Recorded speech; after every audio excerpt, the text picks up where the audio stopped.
Là, on se retrouve dans une situation où Hervé Ryssen, Freeze Corleone, même combat, quoi.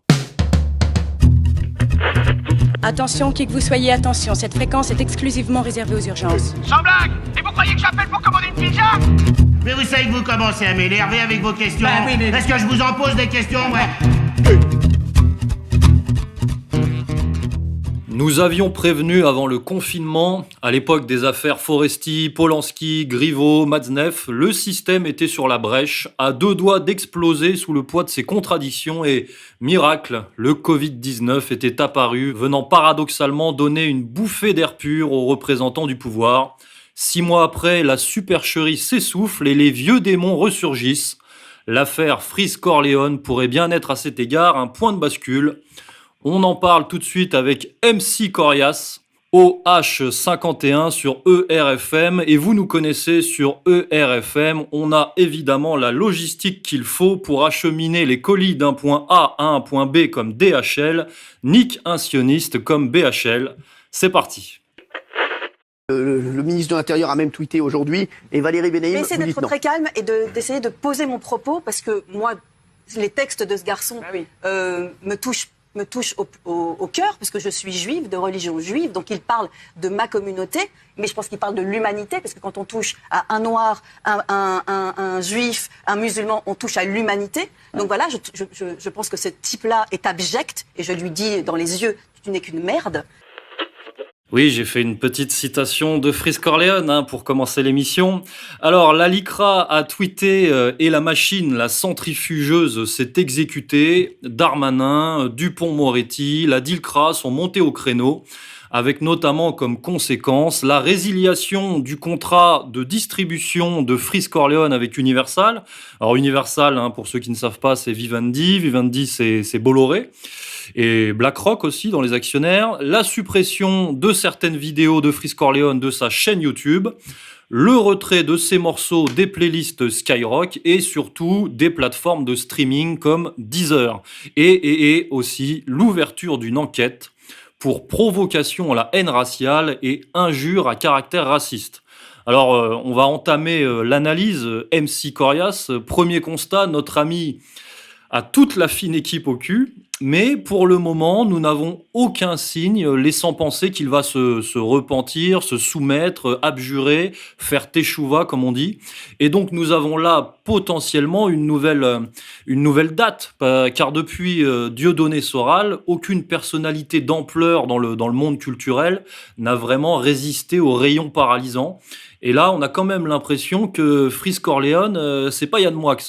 Non, c'est pas Yann Moix, mais on sait que par exemple dans le monde du rap, plus que dans le monde de la musique en général, si le rap est une musique, je veux choquer personne, il suffit qu'on soit montré à l'index par le système, par la justice, par les chiens de garde que vous avez cités au départ, Goldnagel, je suis vraiment désolé, Teshuva, la LICRA et compagnie, pour avoir évidemment cette image de marque de vrai rebelle, parce que pour le coup, c'est la définition, c'est pas l'État aujourd'hui qui, comme Jacques Lang dans les années 80, adoubait NTM et la nouvelle scène rap. Aujourd'hui, lorsqu'on a un rebelle, eh bien, on a la vraie meute au cul. Parce qu'il n'y a plus de fausses meutes, tout étant récupéré par le système capitaliste, et surtout, évidemment, la musique rebelle. Le rock, j'en parle pas, il a été complètement absorbé. Le rap, c'est en passe. Et puis, surprise, voilà, ce Freeze Corleone, qui n'est pas son vrai nom, qui sort des sentiers battus et qui déclenche les foudres du système et de ses chiens de garde. Les Miradors ont mitraillé avec les spots braqués sur lui en permanence. Mais ça lui a pas fait de mal moralement, visiblement, puisqu'il a dit qu'il se sentait libre, ni commercialement, puisque ça a démultiplié les téléchargements, les visionnages, etc. Plus d'1 million de visionnages de son clip, le fameux clip soi-disant antisémite, complotiste et tout le reste, et évidemment les ventes d'albums, que ce soit des albums matériels ou dématérialisés. Donc, il se peut qu'aujourd'hui, on puisse survivre, Dieudonné l'a prouvé, Soral aussi, même avec difficulté, on puisse survivre malgré les foudres du système, les vraies foudres, pas la rébellion à la Télérama. Et donc, peut-être qu'il a fait ce calcul, Et même si vous avez dit que peu d'artistes, pour parler que des people ou des artistes, n'avaient échappé au revirement téchouvesque, il semble que lui soit parti pour rester un peu de côté. L'avenir nous le dira, hein, comme on dit souvent, mais pour l'instant, il a l'air de tenir. Eh bien, c'est toute la question. Comment Freeze Corleone peut-il pérenniser son business, hein, son business de la haine? C'est ce qui est reproché par la LICRA d'ailleurs, hein, faire de l'argent sur l'obsession des Juifs, selon eux. Alors, Freeze Corleone va-t-il devoir basculer dans la clandestinité? D'ailleurs, comme nous, AER, hein, on est banni des médias, banni des GAFA, mis à l'index par les institutions bancaires, et comme Dieudonné qui est contraint de jouer dans des bus. Alors, Freeze Corleone peut-il survivre? C'est ça la question. Pour survivre face au système, il faut montrer d'abord de la ténacité et de l'imagination. La constitution du site et du mouvement Égalité et Réconciliation par Alain Soral, depuis 13 ans, a nécessité beaucoup de ténacité, beaucoup d'imagination. Il faut trouver des produits à vendre, donc il y a une survie économique, c'est une entreprise. Il faut que ça corresponde à une demande, à un besoin. Au besoin, on crée cette demande, mais cette demande, on le voit, est réelle. Et dans le monde de la musique, on le sait, c'est très difficile de sortir des sentiers battus et de faire comme certains chansonniers ou chanteurs à texte, les petits cabarets, etc. On survit mal. C'est pas du tout la même médiatisation que connaissent les rappeurs. On connaît un rappeur français qui a fait une chanson qui s'appelait Sale pute, ça a été médiatisé tout de suite. Bon, il a été un peu puni, il a perdu quelques dates, etc. Et d'ailleurs, il a regretté, je crois. Mais à la fin, bon, je crois qu'il a fait du cinéma, ça n'a pas arrêté son business. C'est Orelsan, ouais. Oui, c'est ça, Orelsan. Eh bien, le business musical est fait de telle sorte à ce qu'il soit très difficile de survivre en dehors des sentiers battus, donc des majors, et puis surtout des moralistes de la presse culturelle qui surveillent tout ça, ce qu'on appelle Télibéramonde, hein, Télérama, Libération et Le Monde, plus les Inrocks, qui font, eux, la loi en matière morale. Et en gros, ce qui est bien, ce qui est pas bien, ce qui est écoutable, pas écoutable. Alors bien sûr, les jeunes de banlieue s'en foutent, ils ont leur propre son, ils écoutent des musiques qui échappent même à Skyrock, etc., ou radio qui diffusent du rap. Mais malgré tout, à un moment donné, il faut gagner de l'argent pour survivre. Et là, ça demande des qualités de chef d'entreprise, presque de gestion, que tout le monde n'a pas, parce que je pense que Freeze Corleone, quand il a fait son clip et sa chanson, pensait pas être mis hors d'état de nuire par le business, le gros business. Il pensait plutôt faire un gros coup en avançant un petit peu, en tendant les barbelés, comme on dit, ou en poussant sur la clôture. Là, il est allé un peu loin du point de vue du système, qui a dit bon, c'est terminé, etc. La question, c'est est-ce qu'il peut jouer dans un bus comme Dieudonné joue dans un bus, même avec difficulté, ou avec des CRS qui sont autour de lui, parce que soi-disant, il produit un trouble ou des troubles à l'ordre public, ce qui est délirant. Là encore, l'avenir nous le dira. Mais on ne sait pas si Freeze Corleone a préparé sa sortie, mais en tous les cas, on peut lui dire une chose, même si on n'est pas ses amis, ni ses maîtres, ni rien, c'est qu'il est possible de survivre aujourd'hui en dehors du système économiquement. C'est difficile, mais c'est possible. Ce qui n'était pas le cas il y a 10 ans encore, il y a 20 ans encore moins. Mais aujourd'hui, le flux que l'on produit, c'est-à-dire l'audience qu'on a, peut permettre de vivre plus chichement bien sûr, mais possiblement de son audience, de son talent, de son travail.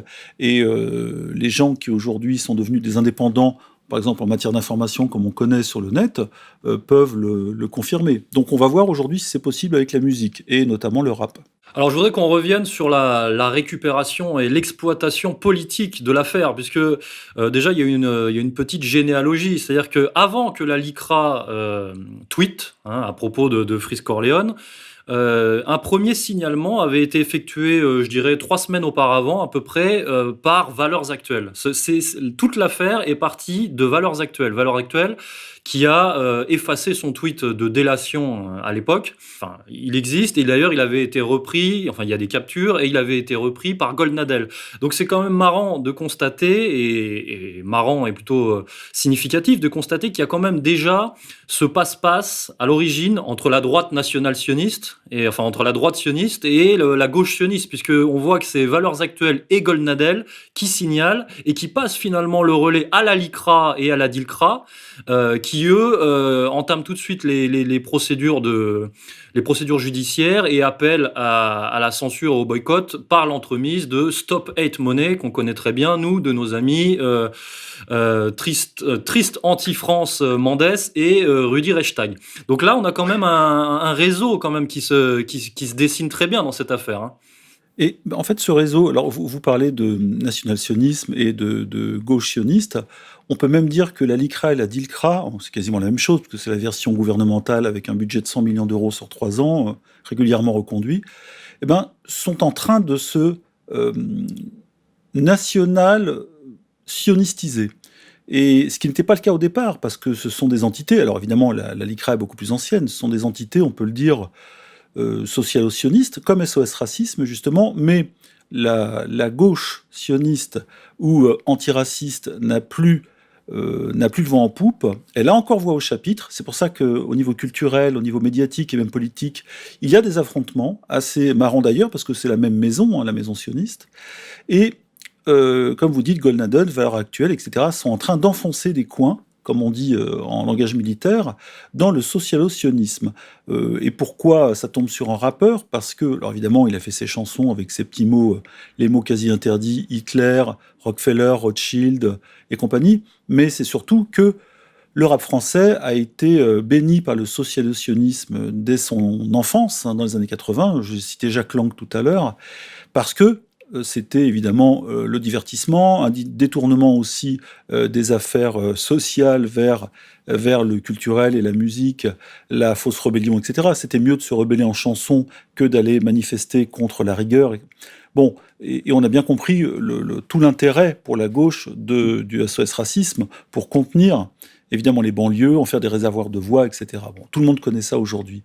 Et on se rend compte que aujourd'hui, le national-sionisme est en train de défoncer le social-sionisme tranquillement. Les postes sont remplacés. On le voit à CNews, on le voit à LCI, on le voit dans plusieurs chaînes mainstream, arriver des gens justement de la pépinière Valeurs Actuelles, Geoffroy Lejeune.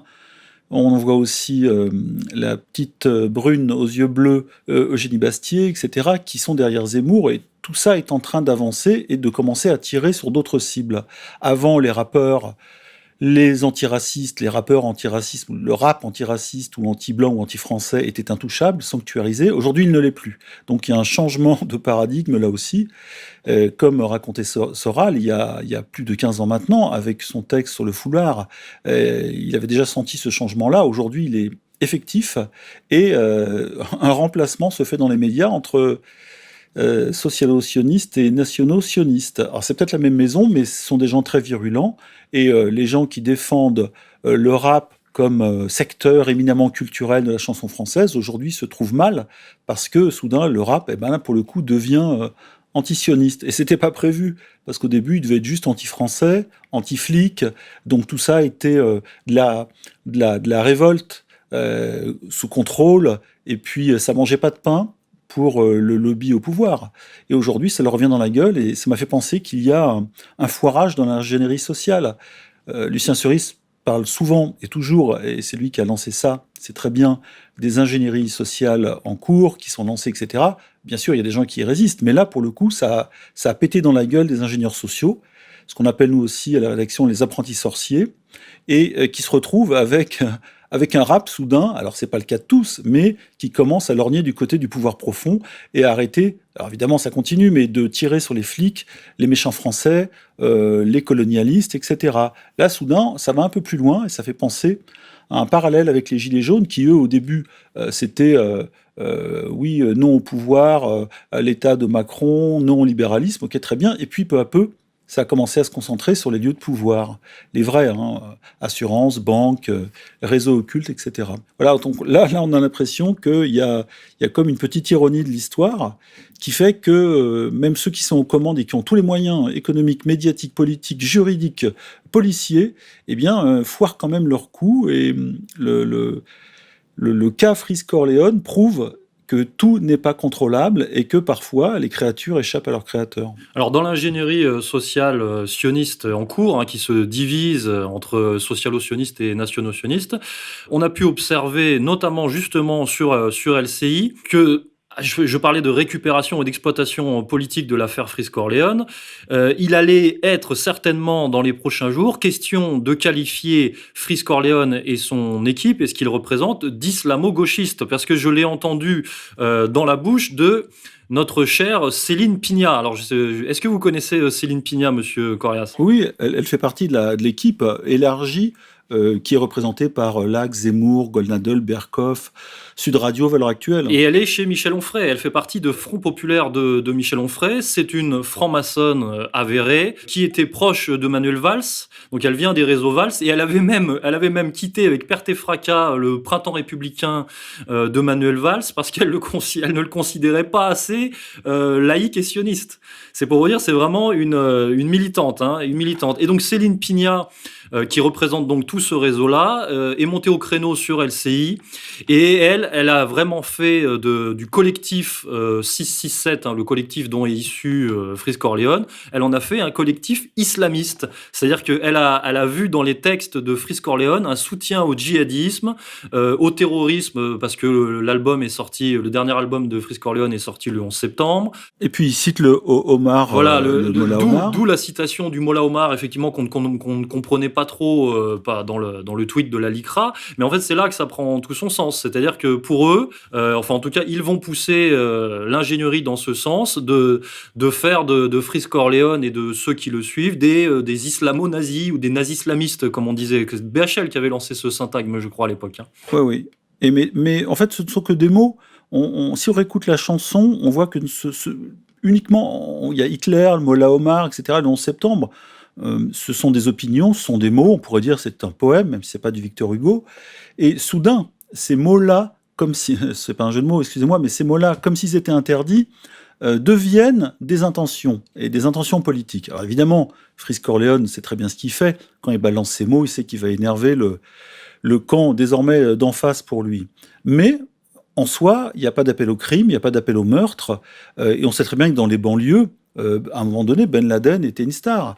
Même si dans les banlieues, on pensait que c'était Ben Laden qui était à l'origine des attentats du 11 septembre, ce qui est tout à fait discutable, eh bien, on ne pouvait pas empêcher ces jeunes-là de prendre parti plutôt pour Ben Laden, qui était pour eux le représentant d'une révolte et d'une résistance, plutôt que pour l'oncle Sam, qui écrasait sous les bombes les pays arabes, comme on l'a vu en Irak par 2 fois. Et donc, aujourd'hui, toute la supercherie, je dirais, de la bande nationale sioniste, c'est d'essayer de se trouver des adversaires à leur hauteur, quasiment terroristes islamo-gauchistes, parce que islamo-gauchistes, en dérivant un petit peu par amalgame, on arrive très vite à djihadisto-gauchistes, c'est-à-dire à terroristo-gauchistes. Voilà, ce sont des amalgames, ce sont des jumping dans le raisonnement, c'est faible, mais ça fonctionne sur les esprits simples, et surtout sur les patriotes français, je le dis, qui vont tomber dans le piège et considérer que le grand danger, c'est l'islamisme pour la France. Et je rappelle une chose, même s'il y a une réalité islamiste en France, une réalité montante et politique, c'est l'interview de Manuel Valls dans le Journal du Dimanche qui dit que le problème, c'est l'islamisme, ou à peu près. Et d'autres pourraient dire, non, le problème, c'est le sionisme. L'islamisme n'a pas de pouvoir en France. Alors évidemment, dans les banlieues, il en a un petit peu, parce qu'il a été se récupérer les espaces laissés libres par l'État français, et surtout par le socialisme, pendant plus de 30 ans. Mais le sionisme, lui, a des leviers de pouvoir que l'islamisme n'a pas. Donc si on veut parler de pouvoir, faut plutôt inverser les choses. Mais ça, évidemment, demander à Manuel Valls d'être lucide ou honnête, autant demander à une vache de voler, par exemple. Et c'est toujours cette logique national-sioniste de polarisation de la société française, de sécession culturelle. Hein, il parle de sécession culturelle maintenant, de séparatisme, hein, donc un terme qui a beaucoup été utilisé ces derniers mois. Voilà, toujours cette logique des nationaux-sionistes qui veulent canaliser finalement, le but ultime, c'est de canaliser la France blanche périphérique, on va dire comme ça, au niveau social, en lui causant choc des civilisations, lutte raciale, plutôt que prédation bancaire et lutte des classes. Et c'est là où, d'ailleurs, Frisk Corleone est intéressant, parce qu'il met le doigt par tout son imaginaire et par tout son univers, il met quand même le doigt sur cette domination. Et c'est ça qui lui est reproché. Et finalement, c'est pas vraiment ses propos. C'est pas ses propos à proprement parler, entre guillemets. Même si c'est évidemment ça, puisque nous sommes vraiment dans un état de dictature sioniste et qu'on ne peut pas dire ces gros mots. Vraiment, c'est du blasphème. Mais ce qui lui est reproché vraiment profondément, c'est d'être visible, d'être influent et de propager un discours critique, provocateur vis-à-vis de la domination sioniste. C'est vraiment ça le problème. Parce qu'il y a déjà quelques années, quand il était moins connu, il avait déjà ce genre de propos, entre guillemets. Et pourtant, personne ne lui était tombé dessus à l'époque parce que personne ne le connaissait. Mais maintenant qu'il devient l'attraction de la rentrée, qu'il s'est vraiment fait un nom au niveau de la culture rap, qu'il devient vraiment influent, qu'il vend des disques, là, ça devient un problème pour la domination sioniste. Mais il devient aussi, c'est un problème fabriqué par la domination nationale-sioniste, ou en tous les cas la nouvelle tendance nationale-sioniste, parce qu'elle a besoin de ce genre de terroristes, entre guillemets, culturels, pour faire avancer ses idées et son pouvoir. Et comme c'est le même schéma qu'avec Dieudonné il y a 17 ans, en 2003, quand il a sorti son sketch, soudain, sur un humoriste, s'est abattu quelque chose de l'ordre d'une centaine de missiles américains.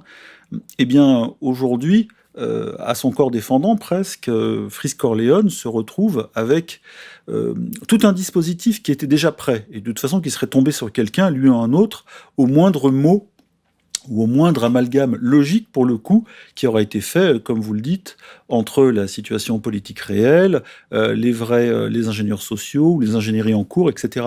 De toute façon, ces gens-là trouveront toujours une cible pour produire leurs amalgames et faire avancer leur pouvoir dans un système où ils en ont déjà beaucoup, mais effectivement, ils veulent le partager avec le plus grand nombre, ils veulent que ce soit admis par les Français, ils veulent que leurs ennemis à eux soient les ennemis des Français, et là, par contre, je pense que c'est beaucoup plus difficile. Je n'ai pas l'impression que beaucoup de Français ont été choqués par les paroles de Frisk Corleone. Ça en a même amusé. J'ai regardé beaucoup de commentaires sous la vidéo, justement. J'en ai regardé, mais des centaines, hein, et je plaisante pas. J'en ai retenu beaucoup, et les gens n'avaient pas l'air choqués. Certains étaient même amusés. Il y a eu des vannes, des contre-vannes, etc. Et à part, je crois qu'il n'y a même pas eu d'ailleurs de troll israélien sur le coup. Je crois que Judith Mergui n'est même pas intervenue parce que l'effet de masse était tel que c'était pas possible. Donc là, il y a un problème qui va se poser, c'est le problème de la masse. Et il n'est pas sûr que la bande à Goldnadel, Céline Pina et compagnie ait le dernier mot démographiquement. Jean-Marie Le Guen aussi, qui était dans l'émission de LCI. Alors c'était marrant, il y avait quand même un plateau avec Jean-Marie Le Guen et Céline Pina. Jean-Marie Le Guen qui est lui aussi un franc-maçon du Grand Orient de France, sioniste à mort, réseau Valls à mort. Donc c'est vraiment le retour des réseaux Valls dans cette affaire. Hein. C'est un socialiste tendance Valls DSK. Alors quand j'ai fouillé un peu sa fiche Wikipédia, on apprend qu'il a eu des petits... il y a des conflits d'intérêts avec le Qatar, hein, enfin voilà, ça devait être un peu gênant pour lui d'entendre parler d'islamisme, mais il est vraiment monté au créneau pour lutter contre la menace antisémite, et il a dit, Jean-Marie Le Guen, qu'il fallait éteindre ce monsieur, en parlant de Frisk Corleone. D'ailleurs, ce qui est intéressant, c'est que vous citez Jean-Marie Le Guen, Valls, la tendance islamo non gauchiste, ou en tout cas anti-islamo-gauchiste à gauche, et celle de droite, c'est celle évidemment de Sarkozy, hein, qui lui aussi, et on l'a su, hein, lui et ses amis ont été très proches du Qatar pendant des années. C'est pour ça que d'ailleurs François Hollande est passé du côté de l'Arabie Saoudite, parce que le Qatar finançait beaucoup d'hommes politiques français, directement ou indirectement. Hein. On sait que certains ou certaines ont été carrément demandés de l'argent cash direct ou des cadeaux au Qatar. Donc, il y a les bons islamistes et les mauvais islamistes, hein, les petits, les grands, etc. C'est toujours pareil. Et donc, cette tendance nationale sioniste française, qu'elle soit de Manuel Valls, parce qu'il s'en rapproche, ou de Nicolas Sarkozy, hypocritement, évidemment, dénonce le petit, mais laisse passer le gros. Sarkozy, d'ailleurs, qui était la même semaine, donc la semaine dernière, au centre d'une polémique, hein, avec sa sortie plus ou moins hasardeuse sur les singes et les nègres, mais il avait été absous par Alain Jakubowicz de la LICRA. Très rapidement, et d'ailleurs on l'a signalé, et puis ça fait penser à Joe Biden qui fait des gaffes récurrentes sur les Noirs, parce qu'on sent bien que ce vieux démocrate, n'est pas fondamentalement antiraciste, hein. C'est quelqu'un qui a juste besoin du vote noir pour battre Trump, parce qu'il n'a pas le vote absolu ou assuré du peuple américain, et même du petit peuple. Et du coup, on a là des gaffes à la Joe Biden. Donc une gaffe, c'est quoi? C'est quand on n'est pas honnête ou sincère. C'est tout simplement ça. Et évidemment, il se peut que Sarkozy, que personne n'accuse ici de racisme, soit quelque peu en déphasage entre ses pensées privées, ou par rapport à ses pensées privées, donc dans ses paroles publiques. Hein. C'est ce que ça révèle, hein. Sinon on n'aurait pas de lapsus. Vous parlez de pédophilie, Frisk Corleone est assez véhément envers les pédophiles dans ses textes, hein. D'ailleurs, c'est peut-être aussi ce qui pose problème à certains, on va pas parler de Skyrock. Enfin bon, mais effectivement, l'ingénierie ne va peut-être pas fonctionner. En tout cas, je ne pense pas que ça prenne, le coup ne fonctionnera pas. Je pense pas que ça prenne sur son public, parce que son public ne l'écoute pas forcément pour ses propos antisémites. Ça, c'est vraiment la caricature. Le public de Frisk Corleone, qui est très certainement un public assez jeune quand même, l'écoute parce qu'il a quand même un univers dans lequel il arrive à manier du divertissement, des références, les références de sa génération, hein, qui sont des références aux jeux vidéo, aux mangas et aux vidéos YouTube, c'est vrai, aux vidéos complotistes YouTube. Aussi parce qu'il intègre, déjà parce qu'il les intègre, voilà, il est assez droit dans ses bottes, et aussi parce qu'il intègre les codes de la rue, hein, de la street, les codes du rap américain new-yorkais, qu'il explose, c'est vrai, la liberté d'expression par rapport à la plupart de ses collègues, et malgré tout, il reflète les pensées de toute une génération que nos amis ingénieurs sociaux ne veulent pas voir, mais qui effectivement ne sont pas obsédés par la question juive, puisqu'ils disent bien qu'ils s'en foutent, rien à foutre de la Shoah, c'est bien ça leur propos, et c'est assez partagé par toute cette jeunesse de France, parce que le Frisk Corleone n'est pas écouté que par des migrants, hein, il faut bien le dire, c'est quand même des Français qui l'écoutent. Des Ramza et des Renois. Voilà, non mais même c'est assez partagé, et c'est toute une génération qui n'est pas obsédée par la question juive, mais par contre qui s'interroge, qui constate qu'il y a effectivement une domination communautaire et mondiale, et qui en parle dans ses textes sans forcément être un nazi bas du front, quoi. Mais vous citez en fait les avis, les opinions de cette population, hein, cette population jeune française, quelle que soit sa couleur. Il y a un sondage qui a été commandité, excusez-moi, hein, parce que commandité c'est plutôt pour un acte de terreur, qui a été commandé par des associations juives, je crois, sur l'image de la Shoah.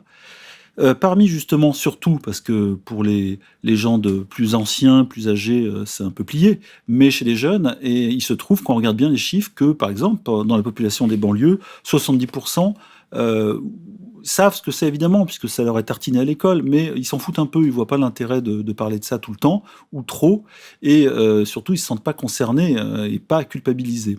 Et voilà, donc ça a un peu raccord avec le public de Frisk Corleone, et puis surtout, ce sont des jeunes qui sont nés, donc des millennials, qui sont nés après 2000, et qui ont été nourris au lait de YouTube, et YouTube au début, avant que ça commence là à se serrer durement au niveau de la censure, c'était open bar sur toutes les opinions. Donc ils se sont nourris de tout, de vidéos délirantes, de vidéos justes, de vidéos complotistes, de vidéos ultra lucides, de vidéos politiques, dont celle de Soral évidemment.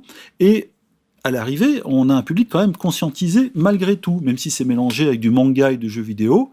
Il y a quand même un petit fond politique, on l'a vu dans le forum des 18-25, ça tape dur quand même, hein. Ça tape dur et ça résiste dur. Et aujourd'hui, on a une nouvelle génération qui arrive, hein, comme dirait un peu Geoffroy de la Gasnerie, le nouveau penseur de gauche, dont on va parler bientôt, et qui n'est plus aussi manipulable que la précédente, c'est-à-dire gauchisable. Et ça va être difficile pour la bande à Goldnadel et à Zemmour d'avoir affaire, et surtout ils auront du fil à retordre avec cette génération-là qui n'a pas été nourrie au même lait oligarchique ou en tout cas mainstream que les autres. Et je pense que là, on va rigoler. D'ailleurs, Goldnadel, Zemmour, Onfray, que j'ai cité tout à l'heure par l'entremise de Céline Pina, et aussi Attali, qui est monté au créneau. Donc on voit bien que quand on touche... En parlant des enfants juifs morts à Auschwitz et en lui mettant ça dans la gueule à Frise. On voit bien que quand on rentre dans le dur, toute la communauté se resserre. Et donc vous parliez de ces gauchistes, et c'est vrai que parmi les réactions que j'ai observées, parce que j'ai quand même observé comment la manière dont réagissait le monde gauchisto-culturel, qui est quand même assez gêné par cette affaire, parce qu'ils sont censés être Charlie. Il y a un bug dans la matrice. Voilà, ils sont un peu gênés, donc ils ont essayé de détourner l'attention, détourner le courroux, j'ai envie de dire, vers l'extrême droite, le Front National. En fait, c'est les vrais nazis, c'est l'extrême droite, etc. Mais ça a pas vraiment fonctionné. Et ils ont essayé tant bien que mal, ces représentants divers et variés, ils ont essayé tant bien que mal de jouer la carte du oui, bon, il y a quand même un 2 poids 2 mesures, c'est pas normal. Michel Sardou, ses chansons racistes. Voilà, j'ai lu des choses comme ça, des gens les propos de Sarkozy, les propos de Zemmour, machin, comme s'ils ne voulaient pas regarder la réalité en face de la brutalité, de l'implacabilité, de la censure systématique exercée par le pouvoir sioniste. Voilà, donc eux, ils restent un peu dans cet esprit liberté d'expression, antiracisme, explication de texte, mais il va falloir qu'ils comprennent, il va falloir leur dire que le paradigme a changé. Voilà, on a basculé, là c'est la dictature, il faut le dire, quoi. Ouais, j'ai pas compris.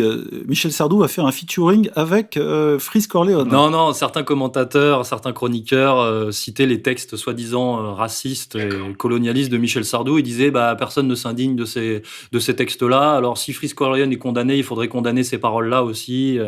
Voilà. C'est comme si c'était la même chose, entre guillemets. C'est comme si on allait expliquer ces choses-là aux juges sionistes et qu'ils allaient le comprendre et dire « Ah oui, c'est vrai, on s'est un peu trompé, on va équilibrer les choses. » Attendez, vous parlez de juges sionistes, vous parlez de la justice française ou de la bande à Goldnadel, Pina et compagnie? C'est un concept. Mais c'est vrai qu'avec Dupond-Moretti, finalement... Je préfère préciser. Dernière chose, moi je pense que comme il y a eu la question Dieudonné, je pense que si la tendance se confirme, dans les années à venir, il y aura la question Freeze, il y aura la question Freeze Corleone. C'est-à-dire que tous les rappeurs qui passeront sur les plateaux télé dans les années à venir, on leur dira « Mais qu'est-ce que vous pensez de Freeze Corleone? Est-ce que vous cautionnez ses propos ?» Comme ça a été le cas avec tous les humoristes. À chaque fois qu'ils passaient à la télé, on leur dit « Mais qu'est-ce que vous pensez de Dieudonné ?» Mais pareil avec Soral en politique. C'est-à-dire que ça devient des mèmes, ça devient des rochers par rapport auxquels il faut se déterminer. Et évidemment, ce sont les limites négatives du système, les lignes rouges, mais à force de voir se multiplier ce genre d'individus résistants, pour l'instant je parle de Dieudonné Soral, Freeze on va voir, enfin Corleone, le système est en train de produire évidemment des ennemis, des adversaires idéologiques solides qui trouvent leur propre survie économique, parce que c'est ça aussi qui est important, et je crois que ça peut donner des idées à des gens qui ont très envie de basculer. Moi je sais dans quelques domaines culturels que je connais, il y a des gens qui ont envie, même depuis longtemps, de basculer. Je rappelle que même Jamel, au début des années 2000, avait envie de basculer en 2003-2004, de changer de producteur, dont je ne donnerai pas le nom, pour faire comme Dieudonné et dire et vivre presque sur la scène librement, ce qui n'a pas été le cas, puisque, comme le dit Dieudonné, il a préféré sa Ferrari. Mais si l'on voit que ça fonctionne, la tendance est là, et avec la nouvelle génération qui arrive, il se peut qu'on ait beaucoup de frises qui pointent à l'horizon, là. Et c'est pour ça que la répression se radicalise, comme on l'a vu donc avec Dieudonné condamné, viré de YouTube, avec nous, avec Sora, le R, contre-culture, viré de YouTube, de VK, la garde à vue, la lourde menace d'incarcération sur Alain Soral, les 45 000 euros frisés pour le coup par la LICRA sur le compte de contre-culture, les menaces de mort, les condamnations à répétition, et dernier cas emblématique en date, pour boucler la boucle, l'incarcération d'Hervé Ryssen. pour 9 mois et peut-être plus pour des propos politiques qui sont effectivement radicaux, mais théoriquement ça devrait être dans le cadre du droit de la presse, de la libre opinion française. Mais aujourd'hui, on le sait avec la loi sur la haine de Laetitia Avia, c'est-à-dire du lobby sioniste qui est derrière, tout propos qui dérange le pouvoir sioniste est assimilé à de la haine. Hein. C'est un peu la base de fonctionnement du fils Huchon, de Rudi Reichstadt et puis de Tristan Mendès. J'ai oublié France. Tout cela, évidemment, est à sens unique et je pense que ça énerve beaucoup les Français, surtout que c'est sur la place publique. Et demander à ce que les Français eux-mêmes lynchent des Français rebelles, résistants, courageux, c'est pas certain que ça va fonctionner longtemps. Les Français eux-mêmes n'ont pas lynché Dieudonné, ils ont continué à le voir. Les Français n'ont pas lynché Soral, ils continuent à l'écouter.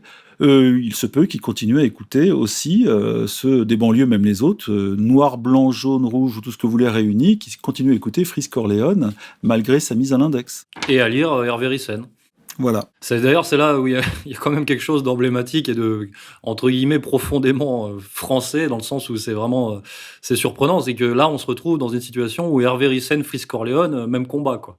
C'est assez drôle, parce que théoriquement, on est sur deux oppositions de genre, et voilà, où il y a aujourd'hui des surprises mais c'est la théorie des enfants punis. On dit souvent les enfants punis jouent entre eux, hein.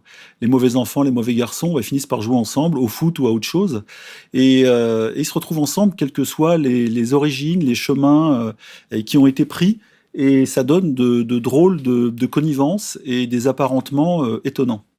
Eh bien, on va se quitter là-dessus, colonel. Au revoir.